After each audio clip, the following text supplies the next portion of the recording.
ونؤمن به ونتوكل عليه ونعوذ بالله من شرور أنفسنا ومن سيئات أعمالنا من يهده الله فلا مضل له ومن يضلل فلا هادي له أشهد أن لا إله إلا الله وحده لا شريك له وأشهد أن محمدا عبده ورسوله لا نبي بعده قال الله تعالى في كتابه الكريم أعوذ بالله من الشيطان الرجيم بسم الله الرحمن الرحيم ومن أحسن قولا ممن دعا إلى الله وعمل صالحا وقال إنني من المسلمين. Alhamdulillah, segala puji-pujian, kebesaran, keagungan hanya milik Allah Subhanahu wa taala. Tidak ada yang pantas kita besarkan, kita agungkan, kita sembah sebagai makhluk hamba yang diberi kehidupan, yang diberikan segala-galanya oleh Allah Subhanahu wa taala. Hanya Allah Subhanahu wa taala yang patut kita sembah, kita besarkan, kita agungkan. Karena Dia adalah Allah Subhanahu wa taala, pencipta, pemilik, penguasa apa-apa yang ada di langit dan apa-apa yang ada di bumi dan di antara keduanya. Maka saudara yang dimuliakan Allah Subhanahu wa taala,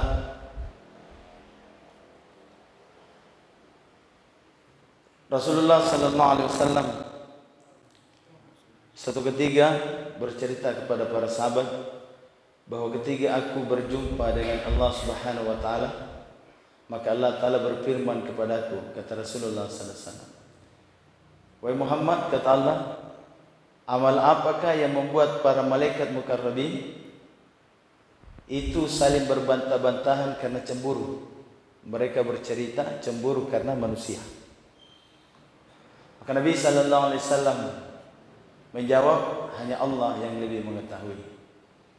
Maka kata Nabi, dengan Allah Subhanahu wa taala kemudian meletakkan tangannya di dadaku, dan dengan kasih sayang Allah Subhanahu wa taala aku telah melihat seluruh keadaan dunia ini. Setelah itu Allah taala kembali berfirman, Muhammad, sekarang jawab atas apa para mukarrabin itu saling cemburu dan berbantah-bantah terhadap kamu dan umatmu. Maka Nabi sallallahu alaihi wasallam memberitahukan kepada para sahabat. Yang pertama, ini amalan yang besar sehingga malaikat pun cemburu kepada kita manusia. Cemburu.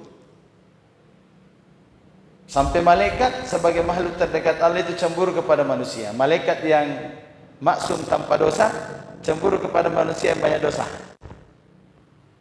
Karena amalnya. Sehingga dikatakan satu orang manusia yang beramal, yang dekat kepada Allah, dan dia yakin sempurna kepada Allah, yakin kepada kampung akhirat tanpa melihat, maka itu lebih mulia daripada malaikat.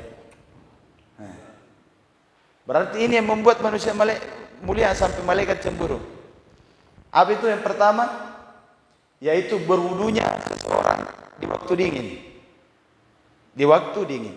Jadi amal yang dibuat dengan ada kesusahannya, dan manusia ini terus sungguh-sungguh mujahadah membuat itu amal, maka amal itu tinggi di sisi Allah Ta'ala. Aisyah pernah bertanya, Rasulullah, bagaimanakah nilai satu amal? Nabi berkata, nilai satu amal itu tergantung kesusahan atau mujahadahnya.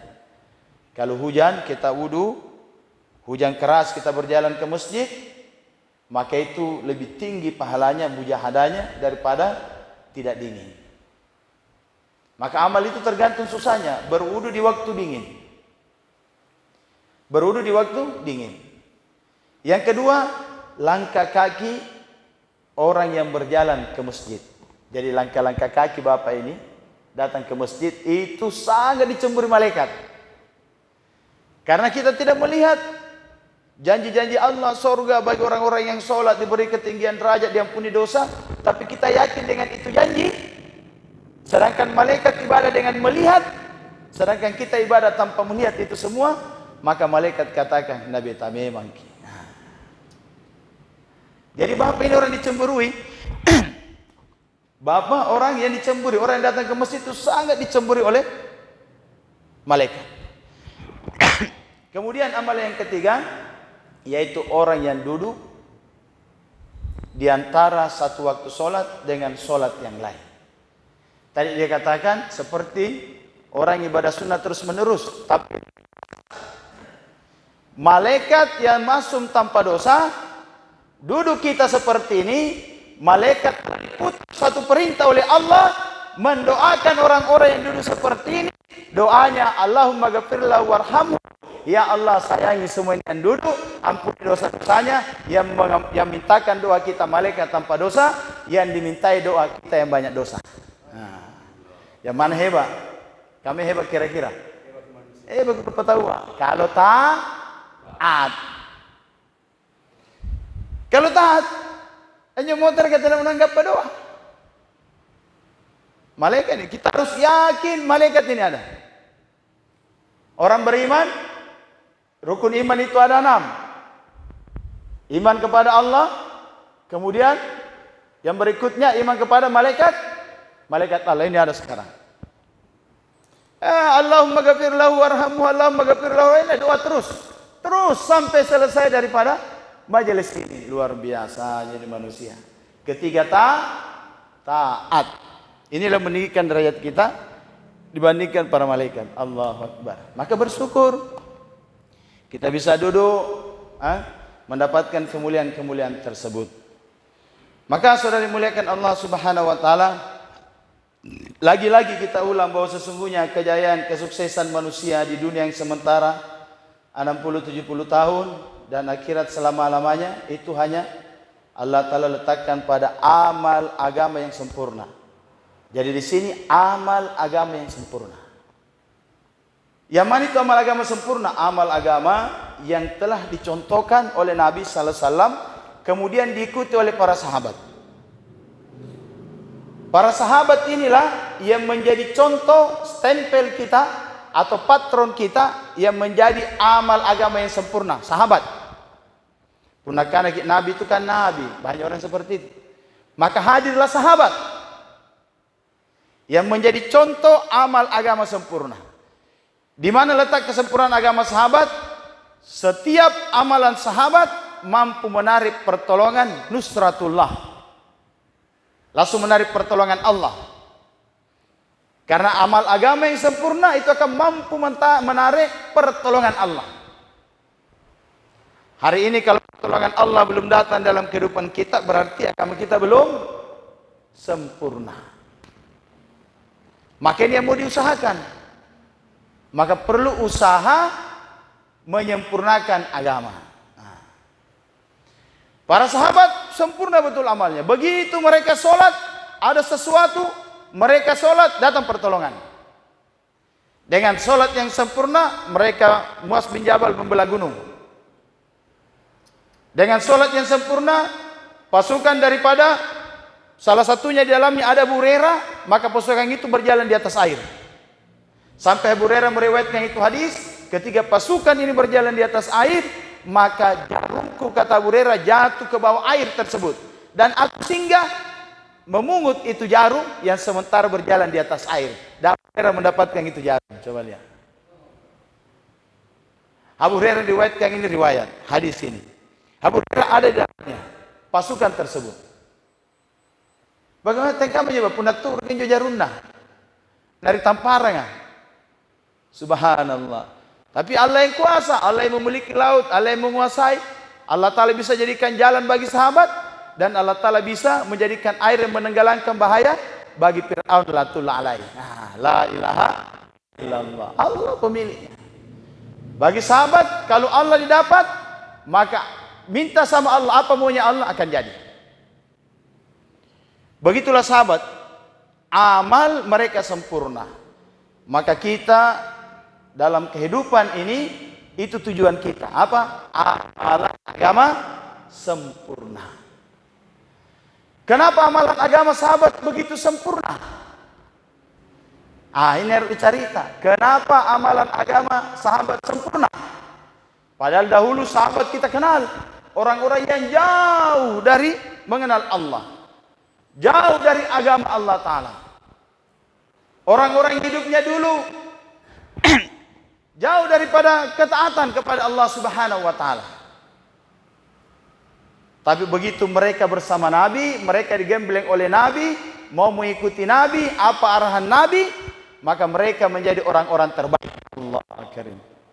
Sampai Allah Ta'ala berfirman, radhiyallahu anhum wa radhiyallahu anhum. Para sahabatnya Nabi itu adalah orang-orang yang telah aku ridha kehidupannya, dan mereka pun telah ridha kepadaku.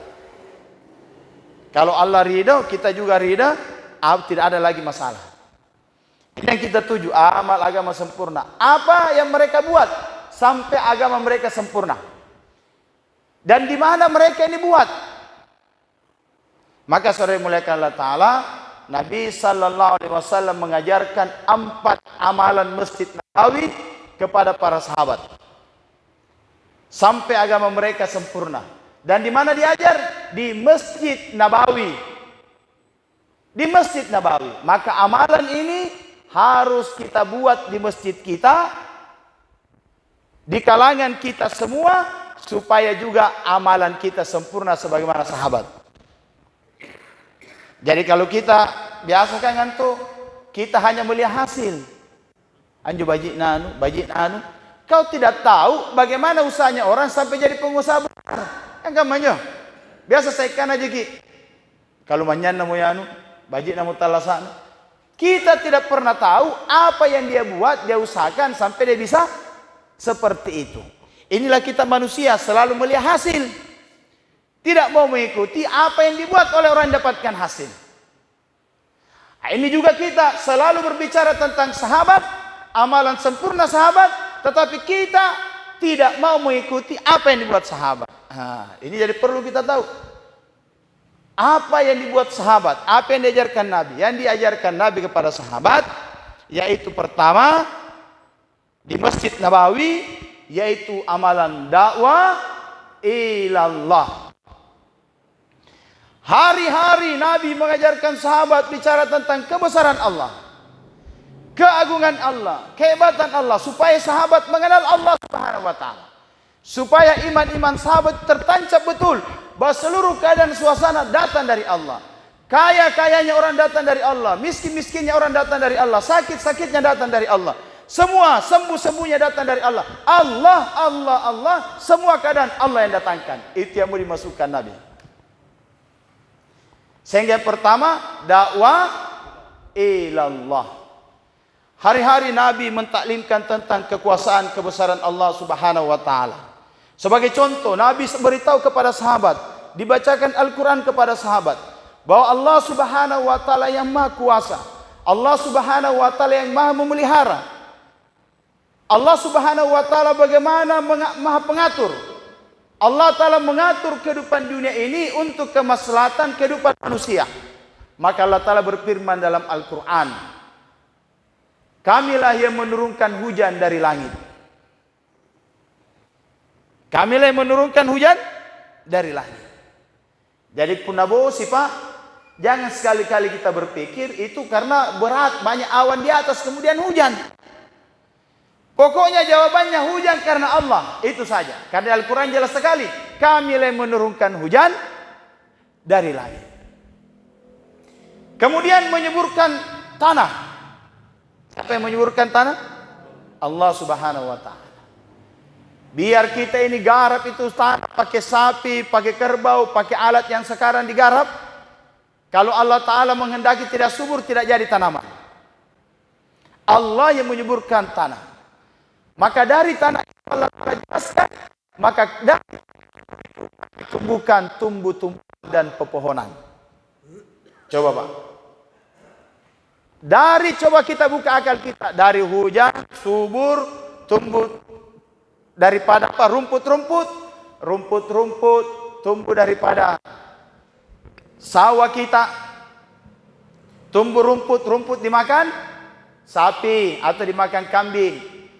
Kemudian dari hasil rumput itu berapa orang yang dapat rezeki karena beternak sapi? Berapa banyak? Berapa banyak orang dapat rezeki karena berternak sapi. Dari berternak sapi dia sekolahkan anaknya. Dia beli nasi, beli apa, beli beras, beli ikan dan lain-lain. Sekolahkan anaknya sampai jadi dokter, mungkin sampai jadi polisi dan lain-lain. Maka orang yang jadi profesor itu bapaknya dari pengusaha sapi, itu dia jadi profesor karena Allah. Ya tidak? Karena yang turunkan hujan, Allah menyuburkan tanaman, menumbuhkan daripada rumput-rumput. Kemudian dari sapi itu ada yang potong. Di Pamolongan sana dipotong. Berapa banyak orang dapat rezeki gara-gara memotong sapi di Pamolongan. Sampai menghidupi anak istrinya semua. Kemudian anaknya tinggi-tinggi. Anaknya ini jadi itu. Bahkan bangun rumah. Rumahnya itu bukan karena dia kerja di Pamolongan. Tapi rumahnya itu karena datang dari Allah Subhanahu wa ta'ala. Inilah maksud semua datang dari Allah. Kemudian dipotong, ada orang yang beli, masuk ke pasar. Jadi penjual daging di pasar. Pasar daging. Berapa banyak orang dapat rezeki dari menjual daging? Bos daging. Kebanyakan hebat-hebat hidupnya. Maka dia beli mobil. Bangun rumah besar. Anaknya sekolah. Jadi akabri, jadi profesor, jadi dokter. Tanya itu, kau jadi dokter karena Allah. Coba Pak, hebatnya Allah mengatur sirkulasi kehidupan manusia. Hebatnya Allah mengatur sirkulasi kehidupan manusia. Ini baru satu ayat Allah tentang kamilah yang menurunkan hujan. Dari hujan itu tumbuh berbagai macam. Belum lagi pohon. Kita cerita. Oh, kalau kita cerita ini subhanallah, habis waktu. Tentang kehebatan kekuasaan Allah Subhanahu wa ta'ala. Maka inilah seharusnya kita mengenal Allah. Sahabat diberitahukan begini oleh Nabi, sehingga mereka yakin semua datang dari Allah Subhanahu wa ta'ala. Sirkulasi kehidupan ini diatur oleh Allah untuk kehidupan manusia, tapi sedikit sekali manusia mengenal bahwa semua itu datang dari Allah. Sedikit banyak, sedikit. Karena kalau ditanya itu pedagang sapi dari mana? Dia katakan karena saya kerja di, saya ternak sapi banyak. Yang penjual daging karena saya jual daging banyak. Padahal semua datang dari Allah Subhanahu wa ta'ala. La ilaha illallah. Ini yang pertama ditaklingkan. Sehingga sahabat mengatakan Allah, Allah, semua datang dari Allah. Yang kedua yang ditaklimkan Nabi kepada para sahabat tentang la ilaha illallah, yaitu tentang kampung akhirat. Tentang kampung akhirat. Seseorang yang meyakini, yang di dalam hatinya mampu melihat keadaan kampung akhirat, maka dia akan hidup di atas dunia ini dengan sifat takwa. Hati-hati. Sehingga dalam kehidupannya, bergeraknya, bicaranya, semua dengan kehati-hatian, dengan melihat dua unsur. Apakah perbuatan saya ini menuju surga atau menuju neraka? Karena di akhirat itu hanya ada dua tempat, yaitu surga dan neraka. Hari-hari Nabi beritahukan ini kepada para sahabat, bahwa di sana ada kampung akhirat. Ini adalah iman. Iman yang berikutnya setelah Allah, Nabi kepada malaikat-malaikat, kemudian termasuk yakin kepada kampung akhirat. Kampung akhirat ini kita tidak lihat Pak, tapi dia nyata dalam kehidupan kita. Nyata dalam kehidupan kita. Maka bagaimana supaya kita meyakini? Hari-hari kita harus bicara tentang kampung akhirat. Inilah yang Nabi ajarkan kepada para sahabat, bahwa di sana setelah kehidupan dunia ada kehidupan kampung akhirat. Apa itu akhirat? Tempat kita mempertanggung jawabkan semua apa yang telah kita usahakan di dunia ini. Kalau usaha kita betul, mengusahakan agama sempurna, kebaikan, surga menunggu kita. Rahmat, keridhaan Allah menunggu kita. Tapi kalau kehidupan kita di dunia ini tidak betul, maksiat, melawan hukum-hukum Allah, tidak mau mengikuti Nabi, maka kampung akhirat di sana ada neraka. Maka di sanalah tempat orang-orang yang tidak mau taat. Ini yang diberitahukan kepada para sahabat. Orang yang tidak taat, ketika dia mati akan disiksa. Ketika dia dikubur, kubur akan menghempitnya. Ketika dia dimisan di timbangan, maka timbangan buruknya lebih berat sehingga dia masuk ke dalam surga, ke dalam neraka. Ketika dia pada mahsyar, maka dia akan ditimbun dengan dosa-dosanya sendiri. Ada yang tenggelam karena keringatnya sampai di mulutnya, sampai di kepalanya, sampai dia tenggelam. Ini yang diceritakan siksaan seperti itu. Nanti ketika dia berjalan di titian sirat, maka di sana dia akan digancu oleh gancu-gancu yang ada di titian sirat, yang mana tipisnya 7 kali rambut kita pegang, 7 kali dibelah, itulah tipisnya titian sirat. Dan ketika kamu jatuh, digancu orang-orang yang tidak taat. Gancu api digancu, dilemparkan turun ke bawah. Satu orang dilemparkan dari titian sirat, nanti sampai ke neraka 70 tahun. Coba lihat. 70 tahun.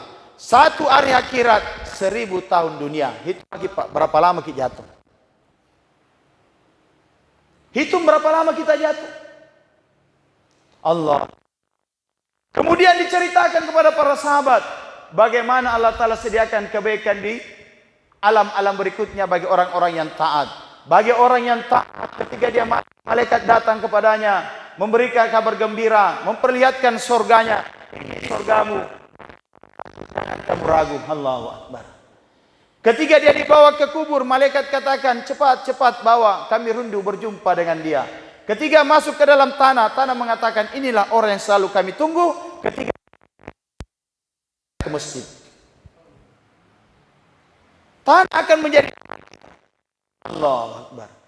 Ketika di mahsyar, maka timbangannya. Ketika di mahsyar, maka dia akan selamat dengan amal-amalnya. Dia akan masuk golongan-golongan orang-orang yang selamat. Ketika di mizan, maka timbangan amalnya lebih berat sehingga dia masuk ke dalam surga. Dan ketika di surga, Allahu Akbar, keridaan Allah, kasih sayang, rahmat Allah telah menunggu dia. Para bidadari-bidadari, paling sedikit 2.500.000 bidadari menunggu dia. Allahu Akbar. Menunggu dia dengan berbagai macam rasa dan kecantikan yang berbeda. Satu bidadari ini lain cantiknya, satu bidadari lain cantiknya.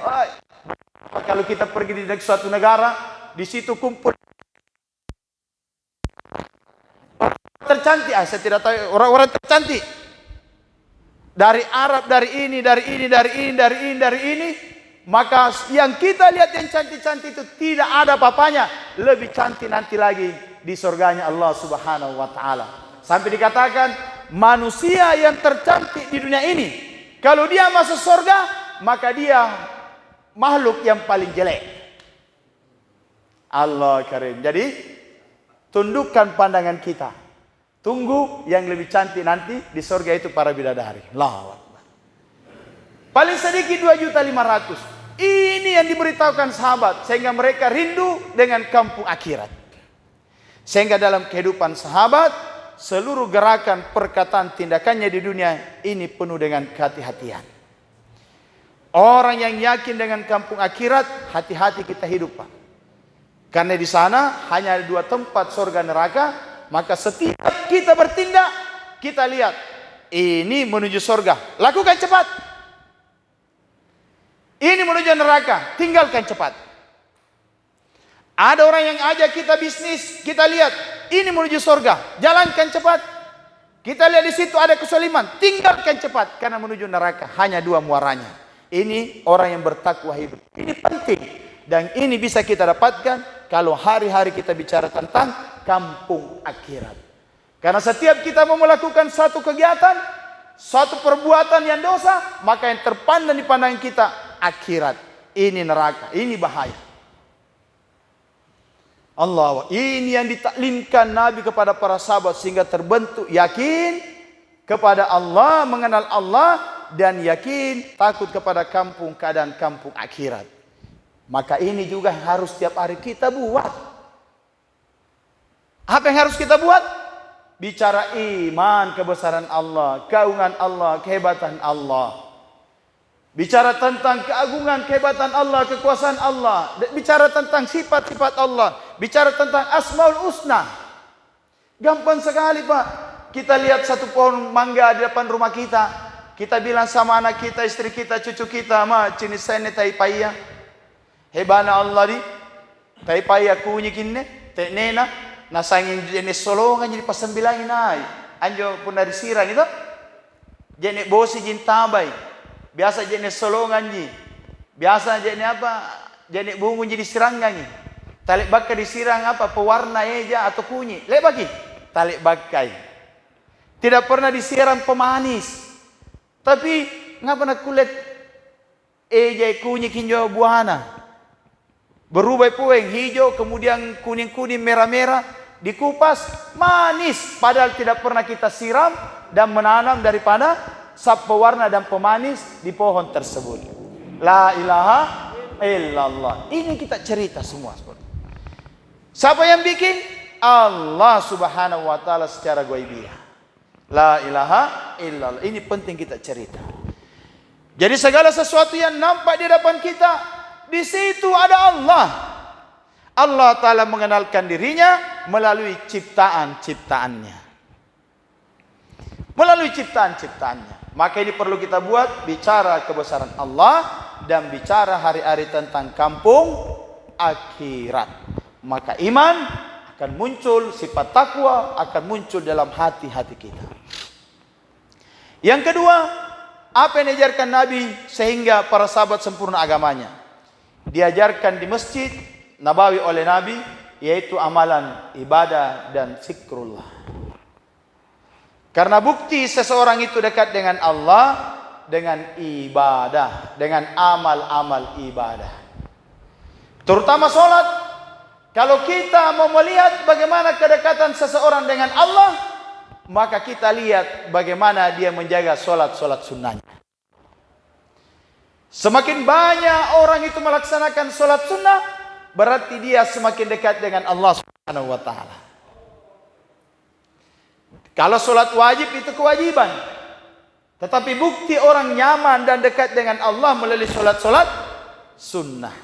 Jadi kalau kita mau sholat sunnah banyak-banyak Pak, niatnya sholat mutlak. Sebanyak-banyaknya, sholat.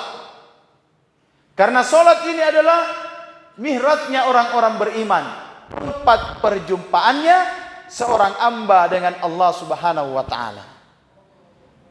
Tempat seorang hamba dalam iman, dalam amal bersama dengan Allah Subhanahu wa taala. Sehingga bagaimana kita dengar kisahnya, satu orang sahabat yang pengantin baru, istrinya cantik sekali. Maka dia pun itu dapatkan istrinya dengan susah payah. Karena dia adalah sahabat yang biasa miskin, sedangkan istrinya ini adalah anak seorang pembesar pada saat itu satu kaum. Dan itu pun karena disebutkan Nabi sallallahu alaihi wasallam. Maka begitu dia selesai nikah, Allahu Akbar. Maka malam pertama, begitu selesai isya dia katakan sama istrinya, wahai istriku, izinkan saya sholat 2 rakaat bermunajat kepada Allah Subhanahu wa taala. Istrinya kira ini 2 rakaat itu cepat, maka diizinkan. Sholat 2 rakaat karena dia telah mendapatkan mihrab dalam sholatnya, kenikmatan dalam sholatnya. Allah karim. Maka dia selesai sholat nanti pada saat azan subuh dikumandangkan. Saking nikmatnya. 2 rakaat selesai, tambah lagi 2 rakaat. 2 rakaat selesai, tambah 2 rakaat. Allahu Akbar. Maka bukti kita semakin dekat dengan Allah.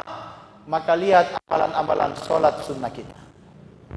Yang tadinya 2 rakaat sholat kita harus tambah. Kalau bertambah karena iman dan ihtisab yakin kepada Allah, berarti iman dan kedekatan kita kepada Allah semakin bertambah. Kalau sholat tahajud kita hanya 2, tidak ditambah-tambah, bacaannya hanya itu saja, kita tidak baca yang lebih panjang, berarti kedekatan kita dengan Allah belum lagi bertambah. Maka saudara dimuliakan Allah Subhanahu wa taala, sahabat diajarkan ada dan zikrul. Di mana dalam setiap itu ada zikrul, peringatan kepada Allah. Karena maksud kita ibadah adalah untuk mengingat Allah Subhanahu wa taala. Dan amalan yang paling tinggi dari setiap amal itu tergantung zikrullahnya. Salat yang paling tinggi itu salat yang paling banyak zikrullah di dalamnya. Haji yang paling tinggi adalah haji yang dalamnya ada zikrullah lebih banyak. Puasa yang lebih bagus yang tinggi, puasa yang dalamnya ada zikrullah. Begitupun dengan amalan-amalan yang lain. Ibadah dan zikir. Karena maksud ibadah adalah untuk mengingat bersama dengan Allah Subhanahu wa taala. Maka ini juga harus kita buat. Bagaimana kita bicara tentang pentingnya ibadah, terutama pentingnya sholat. Dan untuk menjadikan sholat ini sebagai sesuatu yang penting dalam kehidupan kita, hari-hari kita bicara apa? Ini adalah miftahul jannah, kuncinya surga. Amalan yang paling utama. Orang rajin sedekah, rajin haji, umrah, dan sebagainya. Tetapi sholat 5 waktunya tidak dijaga, tidak dipelihara, tinggal. Maka dia tidak mendapatkan kuncinya surga. Tidak mendapatkan kuncinya surga. Maka sholat ini perlu kita ceritakan, perlu kita dakwakan, perlu kita sampaikan di mana-mana. Bahwa kalau kamu, maka kamu harus ada kuncinya, yaitu sholat waktu berjamaah di masjid. Sekali lagi, sholat harus kita dakwakan, sampaikan kepada keluarga kita, tetangga kita, teman-teman kita. Pentingnya sholat. Kalau dia surga, dia kuncinya surga. Dan kuncinya surga itu ada pada sholat waktu di tempat asal dikumandangkan. Ceritakan sholat, ceritakan, ajak keluarga kita untuk mendirikan sholat, untuk menegakkan sholat. Kemudian saudara yang muliakan Allah Ta'ala, dan selanjutnya yang diajarkan oleh Nabi kepada para sahabat adalah amalan ta'lim wa ta'lum. Untuk memperbaiki amalan-amalan para sahabat, maka Nabi SAW mengajarkan ilmu kepada para sahabat. Karena kesempurnaan amal itu tergantung ilmunya. Maka penting di masjid ini kita buat taklim. Paling tidaknya ada taklim harian. Taklim harian yang dibuat oleh jemaah masjid. Baca kitab fadilah amal, fadilah sedekah, supaya kita tahu nilai-nilai amal. Kita tahu suatu amal, sehingga ada gairah melakukan amal dan ada ketakutan ketika meninggalkan satu amal. Orang Pak kalau mengetahui nilai, maka dia ada semangat. Dunia saja, kalau kita tahu nilainya, maka lomba-lomba kita. Maka kita akan lumba-lumba, berlomba-lomba. Makanya dikatakan seandainya orang tahu pahala sholat di saf yang pertama dan azan, maka pasti orang akan berebut untuk melaksanakan azan dan sholat di saf pertama. Cuma karena kita tidak tahu, kadang dipanggil maju ke depan, kadang-kadang. Padahal ketika orang berada di saf pertama, Allahu Akbar, pahalanya sangat besar. Dia akan didoakan oleh para malaikat. Maka saudara yang muliakan Allah Ta'ala, penting di setiap masjid itu dibuat taklim untuk memperbaiki daripada amalan-amalan kita dan amalan orang-orang yang ada di kampung kita. Baca tentang yang pertama tentang ilmu fadail dulu. Tentang keutamaan melakukan amal dan kerugian ketika meninggalkan satu amal. Kemudian kita panggil datang ke alim ulama, undang datang ke tempat kita untuk mengajarkan tentang fikih-fikih tentang agama. Supaya amalan kita diterima, amalan kita betul. Maka saudara yang muliakan Allah Ta'ala, dan yang keempat diajarkan Nabi oleh para sahabat adalah tentang amalan hikmat, pentingnya berbuat baik kepada sesama manusia. 3 amalan tadi ini amalan hablum minan nas, amalan yang langsung kepada Allah, iman, ibadah, ilmu.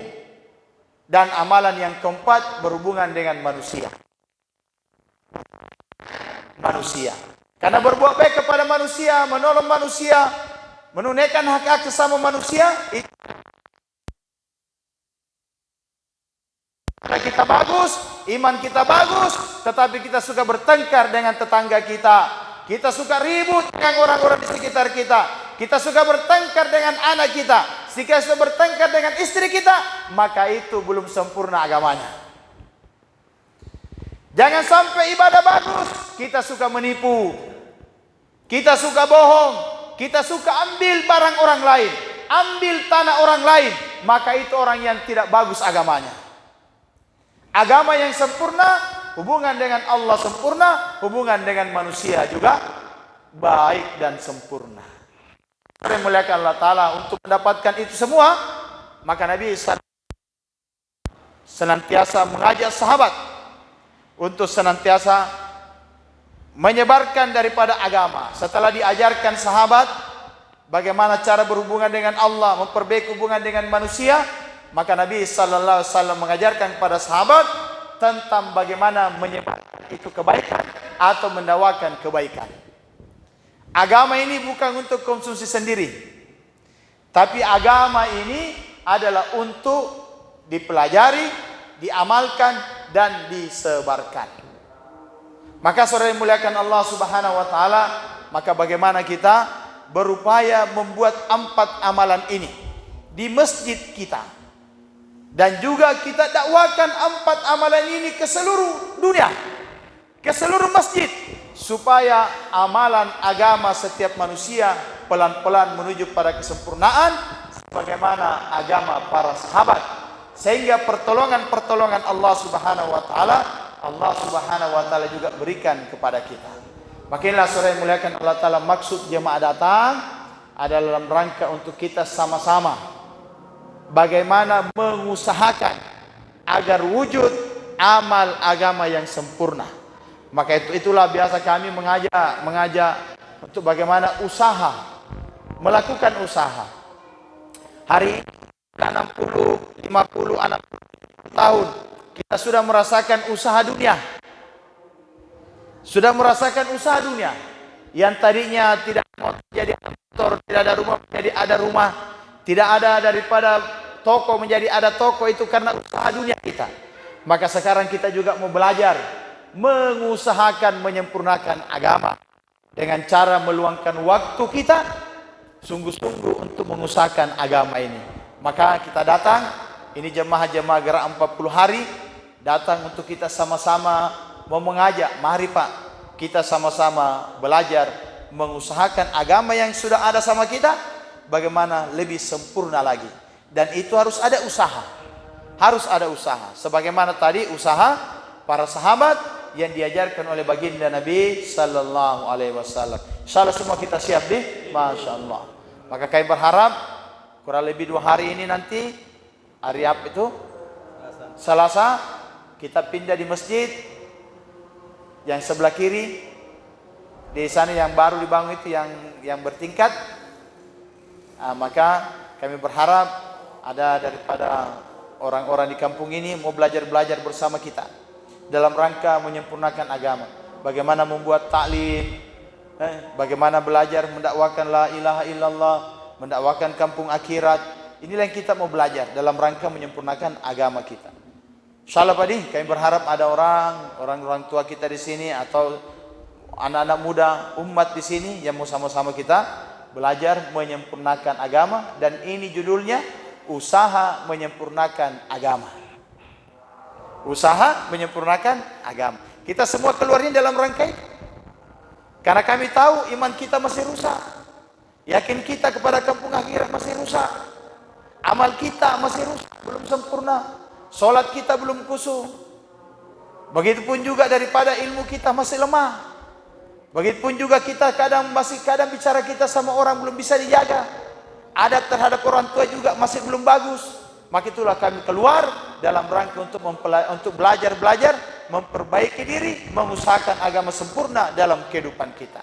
Semoga dengan usaha ini Allah Ta'ala terima, Allah Ta'ala berikan kita kesempurnaan agama. Talabadi, semoga kita sama-sama bisa belajar. Untuk daripada keberkahan majelis ini, kita sama-sama tutup dengan doa kepada majelis. Subhanallah bihamdihi, subhanallah bihamdika, asyhadu an la ilaha illa anta, astaghfiruka wa atubu ilaik. Assalamualaikum warahmatullahi wabarakatuh. Waalaikumsalam.